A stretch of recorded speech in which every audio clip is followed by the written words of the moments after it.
నమస్తే welcome to cube TV నేను గిరిజ. ఇవాళ మనతో పాటు motivational speaker, education consultant Sai Kumar sir ఉన్నారు. సార్తో మాట్లాడి కొన్ని విషయాలు తెలుసుకునే ప్రయత్నం చేద్దాం. నమస్కారం సార్.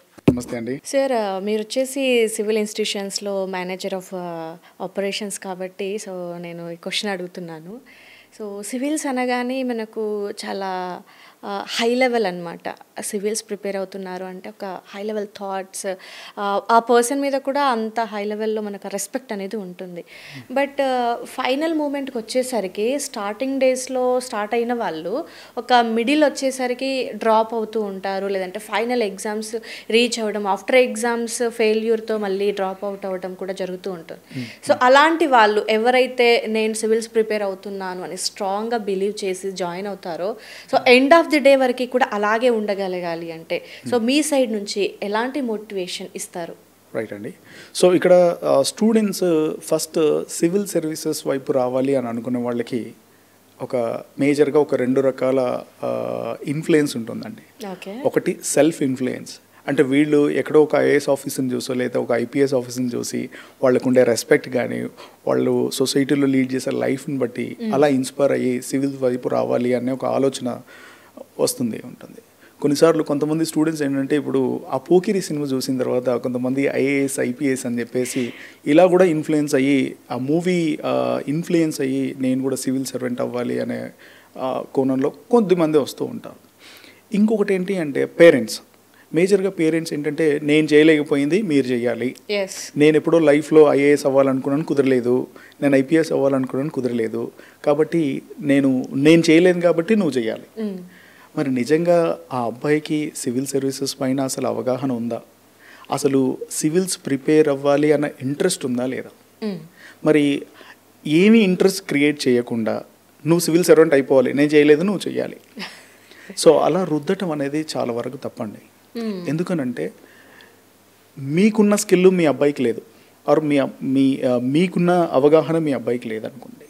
కాకపోతే ఆ అవగాహన కల్పించడం ఈ ఎగ్జామ్కి మేజర్గా ఒక 3 కాంపోనెంట్స్ మీద చూస్తూ ఉంటారు. First, what is that your skill, what is that your attitude, and what is that your knowledge.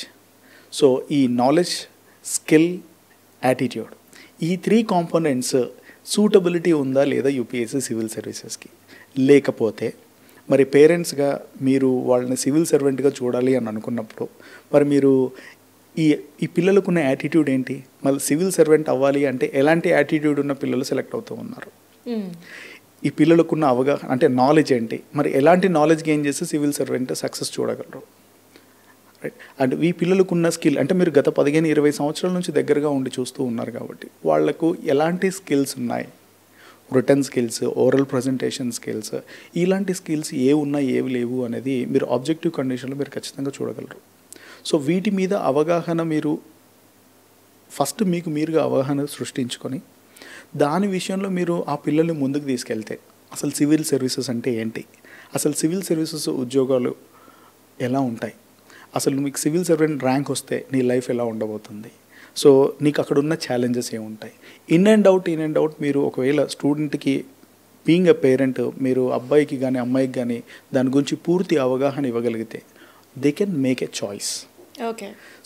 వాళ్ళు చేసే చాయిస్ ఏంటి అంటే వాళ్ళకు పూర్తి అవగాహన ఉన్నప్పుడు మాత్రమే they can make a better choice. లేదా అమ్మ చెప్పారు లేదా నాన్న చెప్పారు అని చెప్పి బలవంతంగా ఏదో వచ్చేసి కోచింగ్ సెంటర్లో జాయిన్ అయిపోయి ఒక 6 months 1 year కోచింగ్ తీసుకొని ఇంకా అయిపోయింది, మమ్మీ చెప్పింది చేశాను, నేను ఒక అటెంప్ట్ ఇచ్చాను, అయిపోయింది, నా వల్ల కాదు ఇంకా అని చెప్పేసి జంప్ అయిపోతూ ఉంటారు. అలా కాకుండా పేరెంట్గా మీ అబ్బాయిని కానీ అమ్మాయిని కానీ సివిల్ సర్వెంట్గా చూడాలి అని అనుకుంటే first you have to do some research. అంటే మీ అమ్మాయి పైన కానీ మీ అబ్బాయి పైన కానీ ఒక అవగాహన ఉంటుంది మీకు, వాళ్ళ నాలెడ్జ్ లెవెల్స్ ఏంటి, వాళ్ళ స్కిల్ లెవెల్స్ ఏంటి, వాళ్ళ యాటిట్యూడ్ లెవెల్స్ ఏంటి అనేది. వీటి మీద కొద్దిగా మీరు రీసెర్చ్ చేసి వాళ్ళలో ఒక మంచి ఇంట్రెస్ట్ క్రియేట్ చేయాలి. అంటే సివిల్ సర్వెంట్ అంటే లైఫ్ ఎలా ఉండబోతుంది, ఛాలెంజెస్, ప్రాక్టికల్ ఛాలెంజెస్ ఎలా ఉండబోతున్నాయి, వీటికి మేము అప్పుడప్పుడు వర్క్షాప్ చేస్తూ ఉంటాము. రియల్ టైమ్ ఛాలెంజెస్ ఎలా ఉంటాయి, how you have to face this examination strategies ఎలా వేసుకోవాలి, ఎలా ప్రిపేర్ అవ్వాలి అనే దాని మీద. కాబట్టి కొంతవరకు పేరెంట్స్ అవగాహన కల్పించుకొని పిల్లలకు ఆ రీసెర్చ్ చేసి దీని అవుట్కమ్ ఇలా ఉండబోతుంది, దీని ఇన్పుట్ ఇలా ఉండబోతుంది, మీరు ఇలా ప్రిపేర్ అవుతే ఇలా అవుతారు, సివిల్ సర్వెంట్ లైఫ్ ఇలా ఉంటుంది అని చెప్పి మీరు పూర్తి అవగాహన కలిగించినప్పుడు వాళ్లకు they can make a better choice. ఆ బెటర్ చాయిస్లో ఏంటి అని అంటే ప్యాషన్ డెవలప్ అవుతుంది. సో సివిల్ సర్వీసెస్ అనేది ఏంటి అంటే ఏదో ఒక ఇన్ఫ్లుయెన్స్తో ప్రిపేర్ అయ్యేది కాదు. సివిల్ సర్వీసెస్ అనేది ఒక ప్యాషనేట్గా ప్రిపేర్ అవ్వాల్సిన అవసరం ఉంటుంది. ప్యాషనేట్ అంటే ఏంటి, you have to love what you do. నువ్వు చేసేదాన్ని ప్రేమించాడు. సో ఈ చేసే దాంట్లో సివిల్ సర్వెంట్ అవ్వాలి అని అనుకుంటే అసలు నాకు ఎలాంటి నాలెడ్జ్ అవసరం, ఎలాంటి స్కిల్ అవసరం, ఎలాంటి యాటిట్యూడ్ అవసరం అనేది స్టూడెంట్ సెల్ఫ్ రియలైజేషన్ అవుతూ సెల్ఫ్ అవేర్నెస్ అనేది క్రియేట్ చేసుకుంటూ రావాలి. కాబట్టి దీంట్లో ఏంటి అంటే once you build your passion then you will be able to do wonders in this examination. Prepare అవ్వటం ఎగ్జామినేషన్ ఒక లెవెల్, సక్సెస్ అవ్వటం ఇంకో లెవెల్, దాని తర్వాత ఆ పొజిషన్ని లీడ్ చేయడం అనేది ఇంకో లెవెల్. సో ఫస్ట్ అటెంప్ట్ ఇచ్చాము, లేదంటే సెకండ్ అటెంప్ట్ ఇచ్చాము, ఇంకా మన వల్ల అవ్వలేదు, సో ఇంకా నేను డ్రాప్ అవుట్ అవుతాను అనుకునే వాళ్ళకి, అంటే డిమోట్ అయిన వాళ్ళకి, సో లేదు ఇంకా బెటర్ ఆప్షన్ ఉంది, better choice is there, so నేను ఇంకా మోటివేట్ చెయ్యాలి అనుకున్నప్పుడు బెటర్ చాయిస్ కోసం సో ఎలాంటి మోటివేట్ చేస్తారు సార్ స్టూడెంట్స్కి? సో ఇందులో స్టూడెంట్స్ ఏంటి అంటే ఫస్ట్ మా కజిన్ లేదా మా ఫ్రెండ్ 3 అటెంప్ట్స్ ఇచ్చారంట, ఒకసారి కూడా అవ్వలేదంట, సో నా వల్ల కూడా ఇంకా కాదేమో ముందుగానే ఊహించేసుకోవడం. సో అందులో పూర్తి అవగాహన లేకుండా ఏదో ఒక అపోహతో క్విట్ అవ్వటం. కొంతమంది అంటే సివిల్స్ చాలా టఫ్ అండి, ఇది మన వల్ల కాని పని. సో ఇప్పుడు మనకు ఒక గత 20 సంవత్సరాల నుంచి చూసుకుంటూ ఉంటే, 20-30 సంవత్సరాల నుంచి మనం తెలంగాణ ఏపీ స్టేట్స్ చూసుకుంటుంటే these guys are in a script either to become engineer or doctor. ఇవి రెండే కనిపిస్తూ ఉన్నాయి. మరి స్టూడెంట్స్లో చాలా ప్యాషనేట్గా అడ్మినిస్ట్రేటివ్ స్కిల్స్, మేనేజ్మెంట్ స్కిల్స్ ఉన్నాయి. సో వీళ్ళు అడ్మినిస్ట్రేషన్ వైపు రావాలనుకుంటున్నారు. సో మరి వాళ్ళు మీరు పేరెంట్గా మీరు గుర్తించారా వాళ్ళకు అడ్మినిస్ట్రేటివ్ స్కిల్స్ ఉన్నాయి, మేనేజ్మెంట్ స్కిల్స్ ఉన్నాయి, వీళ్ళు సివిల్ సర్వీసెస్ వైపు ఎలిజిబిలిటీ ఉంటుంది అని చెప్పేసి కొంచెం ఒక పేరెంట్గా గమనించాల్సిన అవసరం ఉంటుంది.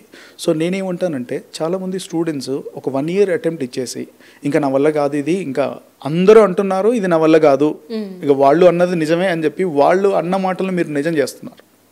అలా కాకుండా ఈ ఎగ్జామ్ నేను ప్రిపేర్ అయ్యాను, ఎగ్జామ్లో ఎక్కడో కొంత గ్యాప్స్ ఉంటాయండి. సక్సెస్ రాకపోవడానికి ప్రిపరేషన్లో, ఎఫర్ట్స్లో ఎక్కడో కొన్ని లోపాలు ఉంటాయి. సో ఆ ప్రిపరేషన్లో లోపాలు ఉన్నప్పుడు మాత్రమే మీరు సక్సెస్ చూడలేరు. కాబట్టి ఈ ఎగ్జామినేషన్ వాట్ ఇట్ డిమాండ్స్, ఈ ఎగ్జామినేషన్ కావాల్సిన ఏం డిమాండ్స్ ఉన్నాయి. ఇప్పుడు ఒక ఎగ్జామ్ మనం ప్రిలిమ్స్ ఎగ్జామ్స్ చూసుకుందాం, ఇందులో 2 పేపర్స్ ఉంటాయి. ఓకే, జిఎస్ అండ్ సిసాట్ ఉంటుంది. సో ఈ చాలామంది ఏంటి అని అంటే ఈ సిసాట్ అంటే నాన్ మ్యాథ్ బ్యాక్గ్రౌండ్ ఉన్న వాళ్ళు సిసాట్ బాగా చేయలేరు. అదే బీటెక్ బ్యాక్గ్రౌండ్ నుంచి కానీ ఇలాంటి మ్యాథ్స్ బ్యాక్గ్రౌండ్ ఉన్న వాళ్ళు సిసాట్ బాగా చేయగలరు. సో మ్యాథ్స్ బ్యాక్గ్రౌండ్ ఉన్న వాళ్ళు ఏమో జిఎస్ బాగా చేయలేరు ఎగ్జామ్. అదేవిధంగా ఆర్ట్స్ బ్యాక్గ్రౌండ్ ఉన్న వాళ్ళు మ్యాథ్స్ బాగా చేయలేరు. సో ఈ కాన్ఫ్లిక్ట్ ఆఫ్ డెఫినెట్గా ఇంట్రెస్ట్ ఉంటుంది అండి. కాకపోతే ఏంటి అంటే వీళ్ళు డే 1 నుంచి చాలా లైట్ తీసుకోవడం మొదలు పెడతారు. ఈ ఎగ్జామ్కి ప్రతిరోజు రేపు ఎగ్జామ్ ఉంది అనే విధంగా చదువుకోగలిగితే ఖచ్చితంగా వాళ్ళు సక్సెస్ చూస్తారు. కాకపోతే ఈ ఎగ్జామినేషన్ డిమాండ్ ఏంటి, ఈ ఎగ్జామినేషన్ మీకు ఇంతకుముందు మనం అనుకున్నట్టుగా ఈ ఎగ్జామినేషన్ని యాటిట్యూడ్ లెవెల్స్ ఇంటర్వ్యూలో చెక్ చేస్తారు. దాని తర్వాత డిస్క్రిప్టివ్ మెథడ్ అంటే ఆన్సర్ రైటింగ్. సో ప్రజెంటేషన్ అనేది ఒక ఆన్సర్ అనేది ఎలా రాయాలి, ఒక ఎగ్జామినర్ని ఎలా ఇంప్రెస్ చేయాలి, నీకున్న పూర్తి చాలామంది ఏంటంటే ఒక క్వశ్చన్ చదవగానే without identifying the demand of the question they start dumping the information. So examiner will not look in to what amount of knowledge that you presented there, you will be looking at whether it is to the point or not. So ఆ answer writing అనేది చాలా మందికి practice ఉండకపోవడం వల్ల వాళ్ళు అక్కడ fail అవుతూ ఉంటారు. సో ఇంకొకటి ఏంటి అని అంటే నాలెడ్జ్, అంటే బుక్స్ ఎక్కువగా చదివేస్తే నేను సక్సెస్ అయిపోతాను. సివిల్స్ అనగానే మినిమం 18 hours లేదంటే ఒక 12 hours మినిమం ప్రాక్టీసింగ్ కోసం బుక్స్ రీడింగ్ ఉండాలి ఖచ్చితంగా అంటారు. సో అది ఎంతవరకు కరెక్ట్ అంటారు సార్? ఇందులో మీరు 18 hours చదవడం, 15 hours చదవడం అంటే నేను ఒక ఎగ్జాంపుల్ చెప్తాను.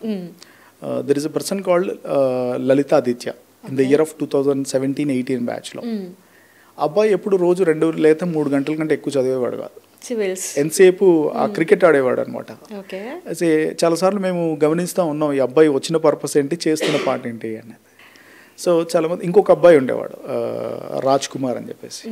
అబ్బాయి ఆల్మోస్ట్ ఒక 10 to 12 hours కూర్చునేవాడు ప్రతిరోజు స్టడీ హాల్లో చదువుకుంటూ ఉండేవాడు. సో ఇద్దరిని మేము కంపేర్ చేసినప్పుడు అందరు అనుకునేవాళ్ళు ఏంటి అంటే రాజ్ కుమార్ సక్సెస్ అవుతాడు ఈసారి ఖచ్చితంగా, డౌట్స్ బాగా అడిగేవాడు, నోట్స్ బాగా ప్రిపేర్ చేసుకునేవాడు, ఇదంతా బాగా జరిగేది. సో రాజ్ కుమార్ సక్సెస్ అవుతాడు అని అనుకునే సమయంలో రిజల్ట్స్లో ట్విస్ట్ ఉందండి.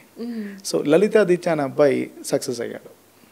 సో అంటే ఈ కేస్ స్టడీలో గమనించింది ఏంటి అంటే it is not what quantity of hours that you spend for your preparation, whether you rightly understood the examination demand or not.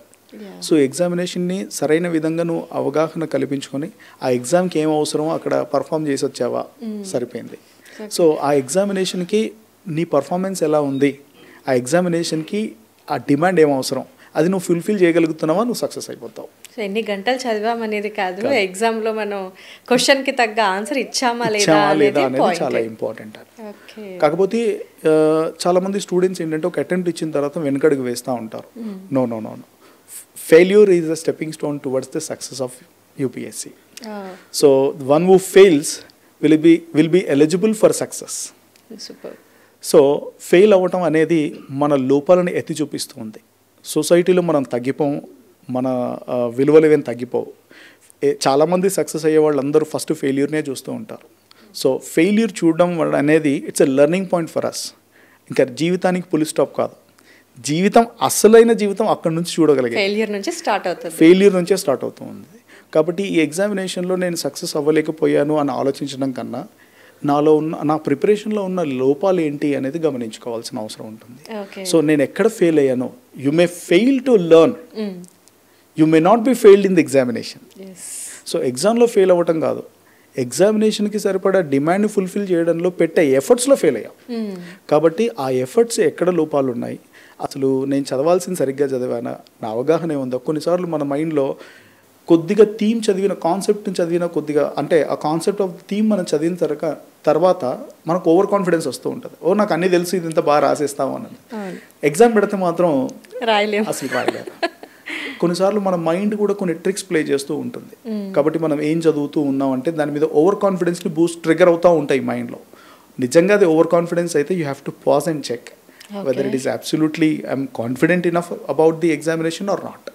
So అందుకే అంటాను, ఫెయిల్యూర్ అయిన తర్వాత మనల్ని మనం అనాలిసిస్ చేసుకోవాలి. అంటే where we stand in the preparation. కొన్నిసార్లు ఏమవుతుంది అని అంటే టెస్ట్ సిరీస్లో అన్ని బాగా మార్క్స్ వస్తాయి, ఎగ్జామ్లో ప్రిపేర్ సరిగ్గా అవ్వరు, ఎగ్జామినేషన్లో సక్సెస్ చూడరు. సో దీన్ని మనము ఈ ఎగ్జామినేషన్కి కావాల్సిన అవగాహన, ఆ ఎగ్జామినేషన్కి అక్కడ ఉన్న డిమాండ్స్ ఏంటి అనేది నువ్వు సరిగ్గా అర్థం చేసుకోగలిగితే అది ఖచ్చితంగా నువ్వు ఎగ్జామ్లో సక్సెస్ అవుతావు. ఒకసారి ఫెయిల్ అయ్యావు, 2 సార్లు ఫెయిల్ అయ్యావు, 3 సార్లు ఫెయిల్ అయ్యావు, నేను ఇంతే అని ఒక సినిమాలో రవితేజ డైలాగ్ ఉంటుంది. It is a very inspirational story. మనం ఫెయిల్ అయినా మన ప్రయత్నం ఆగదు, మన సక్సెస్ అయినా మన ప్రయత్నం ఆగదు. సో ప్రయత్నం ఆగనంత వరకు నీ సక్సెస్ నీ రాకుండా ఉండదు, ఖచ్చితంగా వస్తుంది. ఒక్కసారి డిసైడ్ అవుతున్న మాట నేనే వినడం. చాలామంది అంటే ఆ మూవీలో ఉండే డైలాగ్ మేబీ అని అనిపిస్తుంది, కానీ ఈ డైలాగ్ మనం రియల్ లైఫ్లో అప్లై చేసుకుంటే that will definitely lead us to that success. So మనము గివ్ అప్ అనేది చాలా చాలా ప్రమాదం అండి. ఎందుకంటే ఒక సంవత్సరం ప్రిపేర్ అయ్యి, ఒక 2 సంవత్సరాలు ప్రిపేర్ అయ్యి, ఎంతో టైం, ఎంతో ఎఫర్ట్, పేరెంట్స్కి ఒకవేళ ఫైనాన్షియల్గా అఫోర్డబిలిటీ లేకపోయినా చాలా కష్టపడి పిల్లల్ని చదివించాలి, ఏదో ఒకటి చేస్తారు అని వీళ్ళు 1 yearలో 2 yearలో ఫెయిల్యూర్ చూసి గివ్ అప్ అవ్వటం అనేది చాలా ప్రమాదం. ఆ గివ్ అప్లో అసలు ఎందుకు అవ్వాలి, అసలు ఎక్కడ నా ప్రిపరేషన్లో లోపం ఉందనేది గమనించుకోగలిగితే ఖచ్చితంగా దాన్ని మళ్ళీ రీస్టోర్, అంటే we have to reframe the mind set, we have to reframe the preparation strategy. So ఆ ప్రిపరేషన్ స్ట్రాటజీని మనం మళ్ళీ ఇంకోసారి అనాలిసిస్ చేసి అది ఎంతవరకు మనం ఎగ్జిక్యూట్ చేస్తున్నాం, ప్రాక్టికాలిటీ అందులో ఉందా లేదా అనేది. కొంతమంది ఏంటంటే ఒక 15 గంటల షెడ్యూల్ వేసుకుంటారు, కానీ చదివేది ఒక 3 గంటలు 2 గంటలు ఉంటుంది, మిగతా సరిగ్గా మొబైల్ చూడడమే సరిపోతూ ఉంటుంది. అంటే ఆ భ్రమలో ఉంటారు, నేను 14 గంటలు చదివాను, 13 గంటలు చదివాను. కానీ రియల్ ప్రొడక్టివిటీ మనం చూస్తే, కరెక్ట్గా చూస్తే ఒక 2 hours 2.5 hours కూడా ఉండదు. కాబట్టి ప్రిపేర్ అవుతూ ఉన్నప్పుడు డిస్ట్రాక్షన్ ఉండకూడదు అని అనుకుంటే ఫస్ట్ మొబైల్స్, ల్యాప్టాప్స్ అన్నీ పక్కన ఉండాలి. అది అవతల రూమ్లో ఉండాలి, మీరు ఇంకో రూమ్లో ఉండాలి. సో ఇలా ఉండగలిగినప్పుడు ఏమవుతుంది అంటే మీ ప్రిపరేషన్లో ప్రొడక్టివిటీ పెరుగుతూ ఉంటుంది. సో ఎవ్రీ 1 hour దాని టైం మేనేజ్మెంట్ అనేది చాలా చాలా ఇంపార్టెంట్. కాబట్టి టైం మేనేజ్మెంట్ ప్రిపరేషన్లో చాలా ప్రధాన పాత్ర వహిస్తూ ఉంటుంది. సో ప్రిపరేషన్ ఎన్ని గంటలు ప్రిపేర్ అవుతున్నాం అన్న దానికన్నా ఎంత క్వాంటిఫైడ్గా ప్రిపేర్ అవుతున్నాం అనేది ఇంపార్టెంట్. ఓకే. సో క్వాంటిఫైడ్గా అనేది చాలా చాలా important. At the same time quality is also very important. 14 గంటలు కూర్చున్నాను అని మనల్ని భ్రమలో పెట్టుకోవడం కన్నా 14 గంటల్లో how many hours that I'm productive in learning అని మనం ఆలోచించుకోగలిగితే ఖచ్చితంగా ప్రిపరేషన్ అనేది చాలా ప్రొడక్టివ్గా ఉంటుంది. ఓకే. సో ఇది మనకు సివిల్స్ అనే కాదు, గ్రూప్స్ అవ్వనివ్వండి, లేదంటే ఫర్దర్ స్టడీస్ మనం ర్యాంకర్ హోల్డర్స్గా అవ్వాలి అనుకున్నప్పుడు సో టైం మేనేజ్మెంట్ అనేది చాలా అవసరం. సో ఈ టైం మేనేజ్మెంట్ ఎలా సెట్ చేసుకోవాలి యాజ్ ఎ స్టూడెంట్స్? సో ఒక్కసారి తెలియజేస్తారా సార్? సో ఈ టైం మేనేజ్మెంట్ అనేది చాలా చాలా ఇంపార్టెంట్ అండి ప్రిపరేషన్లో. కొన్నిసార్లు ఏమవుతుంది అని అంటే కొన్ని కాన్సెప్ట్స్ అర్థం కాకుండా చాలా ఎక్కువ టైం ఇస్తూ ఉంటారు. కాకపోతే ఈ ప్రిపరేషన్కి సంబంధించిన ఫర్ ఎగ్జాంపుల్ ఒక 5 to 6 సబ్జెక్ట్స్ ఉన్నాయనుకుందాం ఒక ఎగ్జామినేషన్కి. 6 సబ్జెక్ట్స్లో మనం మొత్తం టాపిక్స్ మనం ఒక్కో సబ్జెక్ట్ పరంగా మనం తీసుకుంటూ ఉంటే ఒక 100 టాపిక్స్ ఉన్నాయి అని అనుకుందాం. ఒక సబ్జెక్ట్ మొత్తం కలిపి ఒక 600 టాపిక్స్ ఉంటాయి. సో ఈ 600 టాపిక్స్కి మీరు నిర్ణయించే కాల వ్యవధి ఎంత? మీరు 1 monthలో ప్రిపేర్ అవ్వాలా, 6 monthsలో ప్రిపేర్ అవ్వాలా, 1 yearలో ప్రిపేర్ అవ్వాలా, 1.5 yearలో ప్రిపేర్ అవ్వాలా? మీకున్న ఏజ్ ఏంటి? మీకు ఏ ఇయర్లో మీరు ఎగ్జామ్ రాయబోతున్నారు? Any competitive examination. సో ఏ ఇయర్లో ఉన్నారు అనేది మీరు టైం డెడ్ లైన్ పెట్టుకొని ప్రిపేర్ అవ్వడం చాలా మంచిది. ఫర్ ఎగ్జాంపుల్ ఒక 10 months అనుకుందాం ఫర్ ఎగ్జాంపుల్. సో 10 months మీరు ప్రిపేర్ అవుతూ ఉన్నారనేది మీరు target time deadline time fix చేస్తున్నారు. So 10 months divided by 600 topics. Okay. So per month వచ్చేసి 60 టాపిక్స్ కంప్లీట్ చేయాల్సిన అవసరం ఉంటుంది. Divided by 1 month. సో ఖచ్చితంగా పర్ డే 2 టాపిక్స్ కంప్లీట్ చేయాల్సిన అవసరం ఉంటుంది. సో ఇలా ఏదైనా ప్రిపరేషన్ ఉన్నప్పుడు మనకు ఎగ్జామినేషన్ ఏ కాంపిటేటివ్ ఎగ్జామ్ అయినా కానీ ఆ ఎగ్జామినేషన్ డిమాండ్ ఏంటి, అది ఎక్కడెక్కడ ఎలాంటి డిమాండ్స్ని ఎక్స్పెక్ట్ చేస్తుంది, నా నుంచి ఏం ఎక్స్పెక్ట్ చేస్తుంది యాజ్ అన్ కాంపిటేటివ్ ఎగ్జామినేషన్ అనేది మనం దాని పూర్తి అవగాహన తీసుకొని ఇంటిగ్రేటెడ్ అప్రోచ్ అనేది చాలా ఇంపార్టెంట్. ఇందులో ఇప్పుడు యూపీఎస్సీ సివిల్ సర్వీసెస్ తీసుకుంటే మీ aptitude parts are very very important. దాని తర్వాత written presentation is very very important. దాని తర్వాత oral presentation is very very important. So ఈ 3 areasలో మీరు నిత్యం వర్క్ చేస్తూ ఉండాల్సిన అవసరం ఉంటుంది. మిగతా కాంపిటేటివ్ ఎగ్జామ్స్కి కూడా. సో మీరు మీ ప్రిపరేషన్కి సంబంధించి ఏదో బుక్స్ చదివేస్తే నాకు నాలెడ్జ్ వచ్చేస్తే నేను ఎగ్జామ్ రాసేస్తాను, తప్పు. ఈ ఎగ్జామినేషన్కి కావాల్సిన ఇంటిగ్రేటెడ్ అప్రోచ్ అంటే ఎవ్రీడే ఒక 6 to 7 hours ప్రిపేర్ అవుతూ ఉన్నప్పుడు ఒక 1 to 2 hours for your oral presentation, ఒక 1 to 2 hours for your return presentation, ఒక 1 to 2 hours for your aptitude presentation. So ఇలాంటి అన్నిటికీ టైం కేటాయిస్తూ ఇంటిగ్రేటెడ్గా ప్రిపేర్ అవ్వడం అనేది it can improve your skill, it can improve your knowledge, it can improve your attitude as well. So ఈ examination ఎలాంటి mind సెట్తో prepare అవ్వాలి అనేది చాలా చాలా ఇంపార్టెంట్. కొన్నిసార్లు ప్రిపరేషన్ మొదలెట్టిన తర్వాత డిస్ట్రాక్టెడ్ వరల్డ్ ఉంటుంది. కొన్నిసార్లు ఫ్రెండ్స్ ఈరోజు ఏం చదువుతావులే ఇంకో దగ్గరికి వెళ్దాం, లేదా ఇంకోటి ఏం చేద్దాం, ఏదో ఫంక్షన్స్ ఉంటాయి, ఇలా చాలా చాలా రకాలుగా ఉంటాయి. దీంట్లో కమిట్మెంట్ అనేది చాలా చాలా ఇంపార్టెంట్. సో ఈ కమిట్మెంట్ లేకపోతే మనం ఎలాంటి ఎగ్జామినేషన్లో రాణించగలం. చాలామంది అంటారు హార్డ్ వర్క్ చేస్తే సక్సెస్ అవుతావు. హార్డ్ వర్క్ అనేది ఏంటి? కష్టపడితే వస్తుంది. ఏదైనా కానీ కష్టపడుతున్నావు అంటే నువ్వు ఇష్టపడట్లేదని అర్థం. జీవితంలో ఏదైనా నువ్వు సాధించాలి అనుకుంటే ఇష్టపడితేనే చాలా సాధ్యమవుతుంది. కష్టపడితే జీవితంలో ఏది సాధించలేవు, కానీ ఇష్టపడితే మాత్రం నువ్వు అనుకున్న దానికంటే ఎక్కువ సాధించగలవు. So this is what is the true passion. దాన్ని నువ్వు చేస్తున్న దాన్ని ఇష్టపడుతూ చేస్తూ ఉన్నప్పుడు, ప్రేమిస్తూ చేస్తూ ఉన్నప్పుడు నువ్వు ఒక ఫ్లోలో వెళ్తూ ఉంటావు. కాబట్టి ఆ ఫ్లో అనేది very very important. Unless until you become a passionate towards something else you will not be able to do that. కాబట్టి నేనేం చేస్తున్నాను, ఇది నెవర్ బిఫోర్ ఆపర్చునిటీ, ఇంకోసారి నాకు ఈ అవకాశం దొరకదు, ఇదే వన్ టైం ఆపర్చునిటీ అనుకుని నువ్వు మోటివేట్ చేసుకొని ముందుకెళ్తూ ఉంటే ఏ కాంపిటేటివ్ ఎగ్జామ్ అయినా సరే టైం అనేది చాలా చాలా ఇంపార్టెంట్. సో ఈ టైంని సరిగ్గా ప్రాపర్గా డివైడ్ చేసుకొని ఆ రోజుకి ఈరోజు ఫర్ ఎగ్జాంపుల్ ఈరోజు 2 టాపిక్స్ ఉన్నాయి, ఒక 5 days మీరు ముందుకెళ్తూ ఒక 5 days 6 days ప్లాన్ చేసుకున్నారు. ఈ వీక్ మొత్తం ప్లాన్ ఉంది, మొత్తం కలిపి ఒక 12 టాపిక్స్ కంప్లీట్ చేయాలి along with the attitude development and skill development. So topics నేర్చుకోవడంతో పాటు దానికి కావాల్సిన స్కిల్ ఏంటి, దానికి కావాల్సిన మిగతా ఏరియాస్ ఏంటి అనే దాని మీద వర్క్ చేస్తూ ఉన్నాం. Suppose on a Sunday you are going to some event, okay. ఆ రోజుకి మీరు ప్లాన్ చేసుకోవాల్సిన స్కెడ్యూల్ ఏంటంటే ఎస్కేప్ అవుతుంది. అవును. సో అందులో ఎస్కేప్ అయిన తర్వాత ఏమవుతుంది అని అంటే మండేకి నిన్నటికి 2 టాపిక్స్ ఉన్నాయి కదా అని చెప్పేసి డిలే అవుతుంది. సో మండే ఏమవుతుంది, ఆటోమేటిక్గా ప్రెషర్ ఇంక్రీజ్ అవుతుంది. నిన్నటి 2 టాపిక్స్ ఉన్నాయి, ఈ రోజు 2 టాపిక్స్ ఉన్నాయి. పొరపాటున అది మనకు మైండ్లో ఏమవుతుందంటే అమ్మ 4 టాపిక్స్ చదవాలా ఈ రోజున ఒక తెలియని భయం, మనకు తెలియకుండానే మనలో ఆ భయం ట్రిగర్ అవుతూ ఉంటాం. సో ఈ భయం వల్ల ఏమవుతుంది అని అంటే చదవాల్సింది కూడా ఆ రోజు మండే ప్రొడక్టివిటీ కూడా దెబ్బతింటుంది, సండే ప్రొడక్టివిటీ దెబ్బతింటుంది. అలా రోల్ ఓవర్ అవుతున్న కొద్దిగా ఒక 1 వీక్ చూస్తారు 15-20 టాపిక్స్ ఉండిపోతాయి. ఇది భయం వేసి ఇంకా ప్రిపరేషనే క్విట్ చేయాలి అనే ఒక ఆలోచనలోకి వెళ్ళిపోతూ ఉంటుంది. It's a mind trap. కాబట్టి ఈ ట్రాప్ని అవాయిడ్ చేయాలి అని అంటే if you can put your sincere effort towards your plan, first you have to execute your plan and then go out. Sunday plan ఉంది, బయటికి వెళ్ళాల్సింది, మండే టు ఫ్రైడే స్కెడ్యూల్లో ఆర్ మండే టు సాటర్డే స్కెడ్యూల్లో cover చేసేయాలి. Sunday you need to be free. అప్పుడు ఏమవుతుంది, Monday fresh topics ఉంటాయి మళ్ళీ.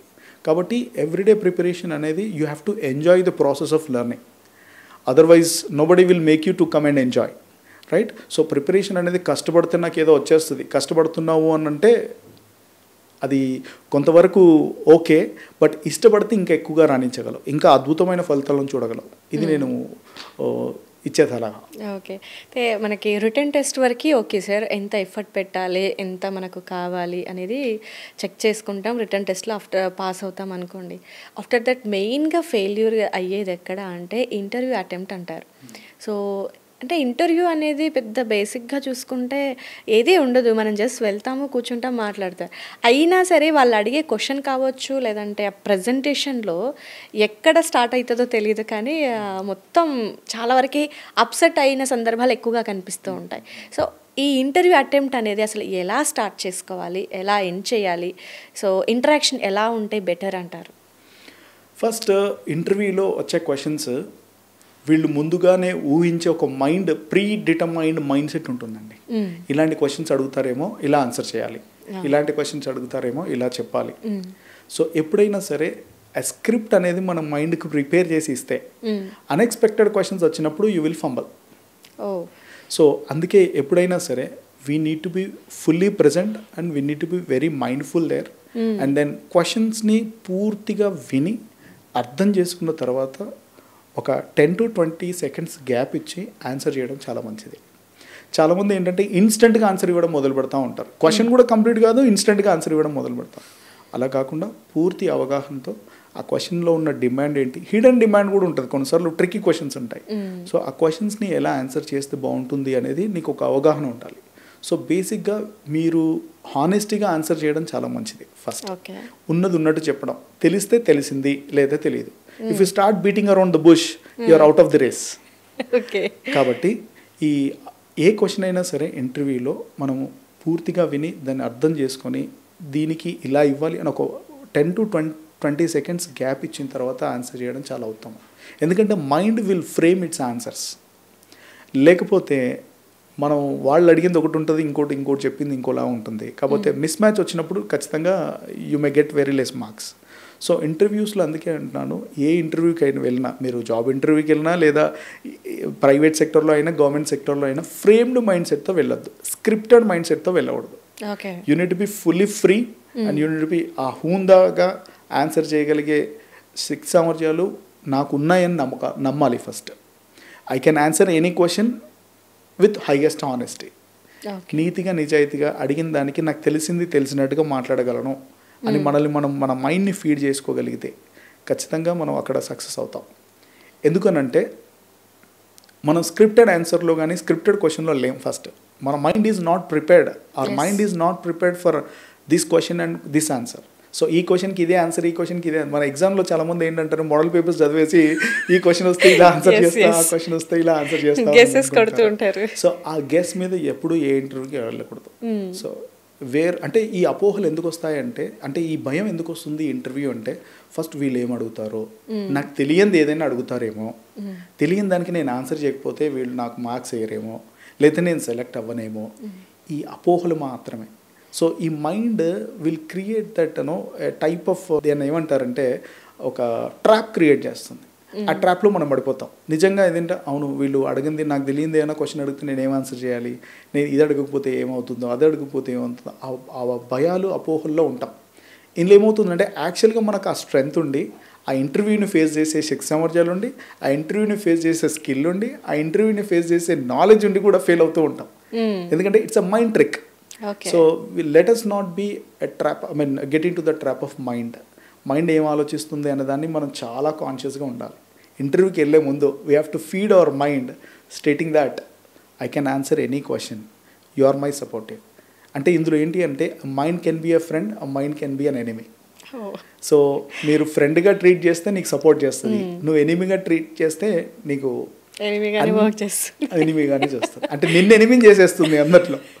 కాబట్టి you have to feed it as a friend and it will reflect. It's like a mirror. So what you feed, what you get. నువ్వు నీ మైండ్ని ఏం feed చేస్తావో నువ్వు అది చూడగలుగుతావు. కాబట్టి నువ్వు ఇంటర్వ్యూలో సక్సెస్ అయ్యావు, వాళ్ళందరూ నేను అప్రిషియేట్ చేస్తున్నారు, వాళ్ళందరూ నీకు క్లాప్స్ కొడుతున్నారు, నువ్వు ఒకసారి ఆ విజువలైజేషన్ నీ మైండ్కి ఒకసారి ఇవ్వు. నీలో ఎంత మోటివేషన్ వస్తుందో, ఎంత ప్రెజెన్స్ ఆఫ్ మైండ్ ఉంటుందో, ఎంత బ్యూటిఫుల్ మైండ్ఫుల్నెస్ ఉంటుందో. కాబట్టి always we need to feed our mind with positive visualization. Visualization అనేది చాలా చాలా ఇంపార్టెంట్. ఎందుకంటే mind once gets motivated you are unstoppable.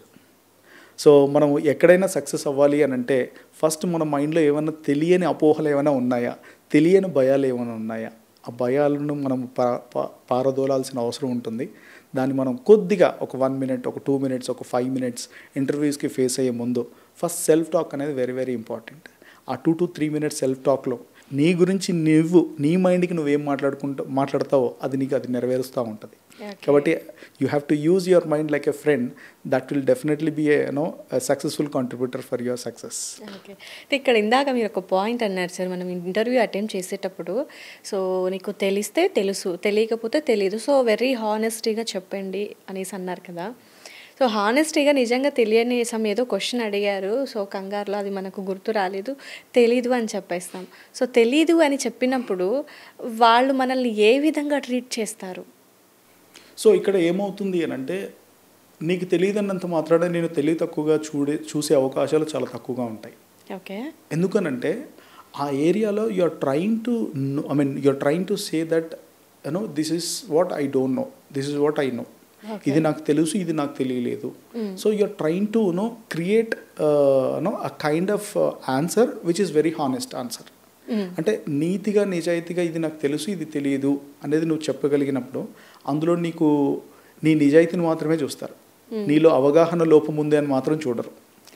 ఎందుకనంటే నీలో అవగాహన ఎంతవరకు ఉంది అనేది టెస్ట్ చేయడం కన్నా నువ్వు ఎంత స్మార్ట్గా ప్రజెంట్ చేస్తున్నావు అనేది ఇంపార్టెంట్.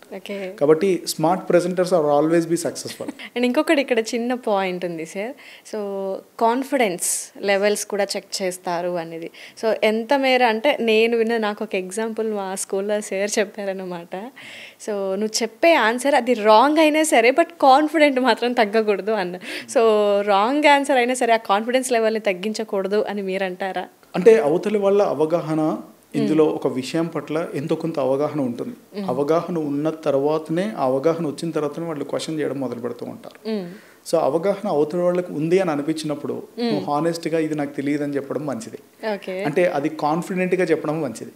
అంటే ఒక అబద్ధాన్ని నువ్వు కాన్ఫిడెంట్గా చెప్పినంత మాత్రాన ఒక నిజం అయిపోదు కదా. కాబట్టి ఒక అబద్ధాన్ని చెప్పినప్పుడు అది కాన్ఫిడెంట్గా చెప్పడం, ఒక అబద్ధాన్ని నిజం చేసి చెప్తున్నప్పుడు అది అవతల వాళ్ళ అవగాహన లేదన్నప్పుడు నువ్వు చెప్పడం అది కొంతవరకు కరెక్ట్. అవతల వాళ్ళకి ఉంది అది అవగాహన అన్నప్పుడు నువ్వు దొరికిపోతావు.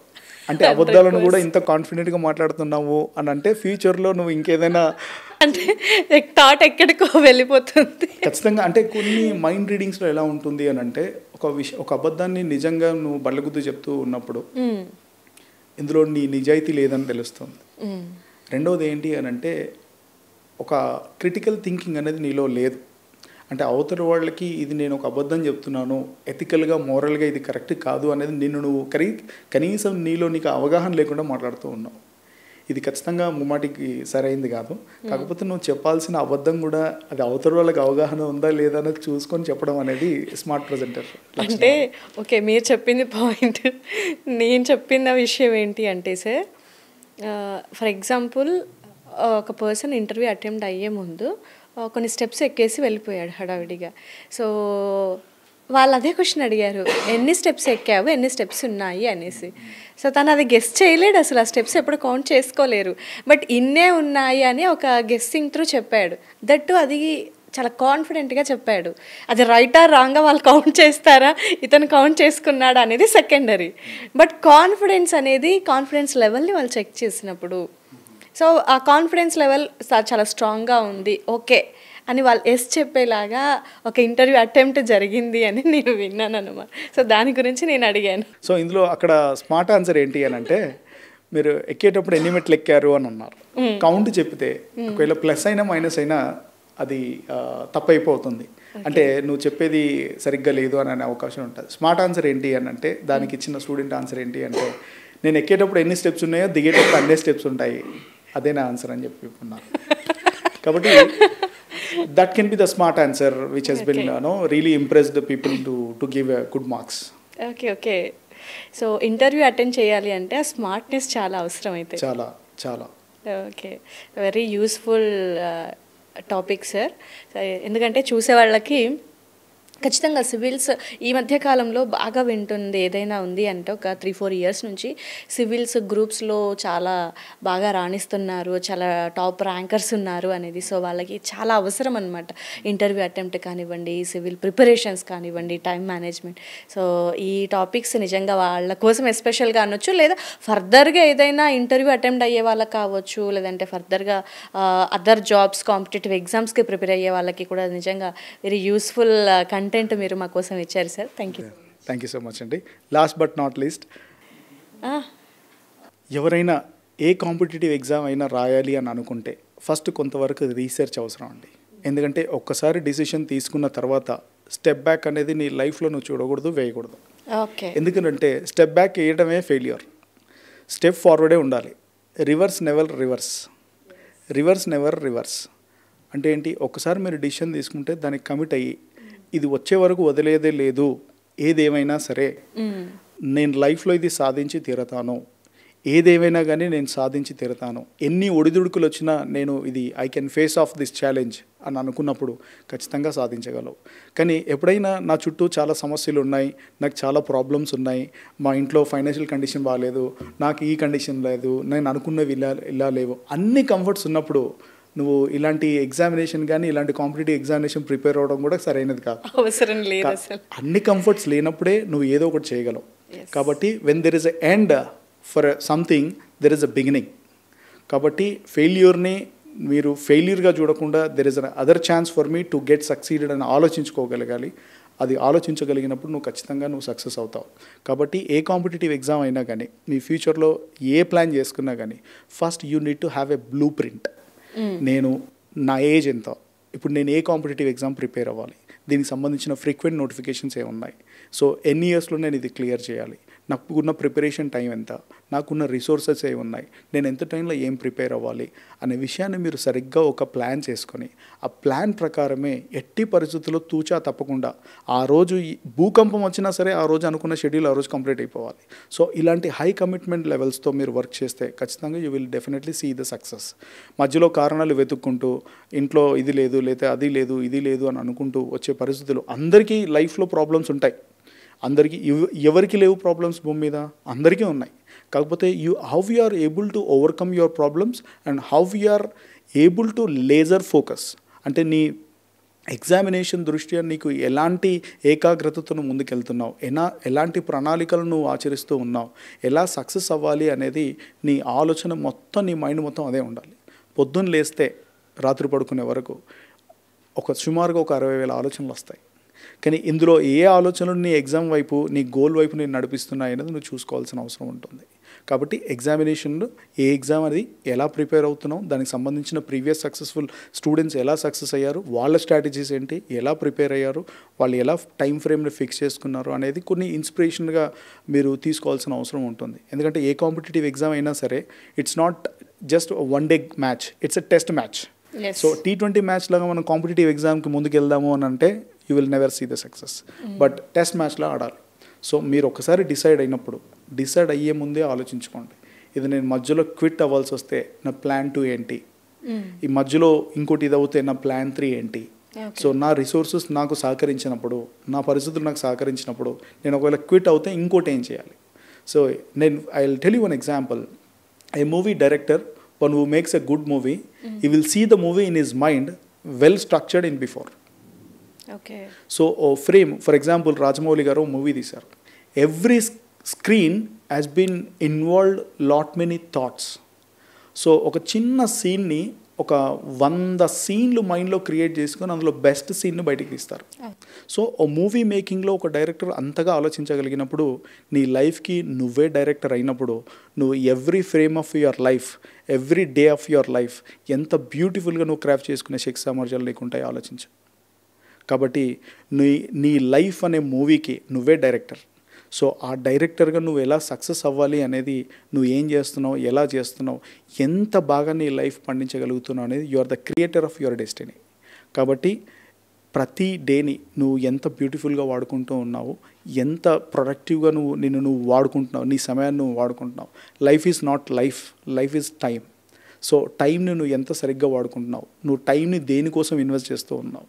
ఈ మధ్య సోషల్ మీడియా ట్రాప్స్లో చాలామంది స్టూడెంట్స్ ఉంటూ ఉన్నారు. బికాజ్ దే ఆర్ స్పెండింగ్, యావరేజ్గా చూస్తే మనం 10 hours 16 minutes is the average time which youth is spending on the social media. మరి 10 గంటల ప్లస్ మీరు సోషల్ మీడియానే కేటాయిస్తే, మరి మీ లైఫ్ కోసం మీరు ఎన్ని గంటలు కేటాయిస్తున్నారు, మీ గోల్ కోసం మీరు ఎన్ని గంటలు కేటాయిస్తున్నారు, మీ లైఫ్ ముందు భవిష్యత్తు ప్రణాళికలను ఆచరించడానికి ఇలాంటి ప్రణాళికలను మీరు ఆచరిస్తూ ఉన్నారు. కాబట్టి try to avoid the social media, use your time wisely. So మీరు దేనికి టైం కేటాయిస్తారో దాని ఫ్రూట్స్ మీరు ఎంజాయ్ చేస్తారు. So what you think, what you become, what you use for your time, what you become. This is what is my suggestion for the entire youth.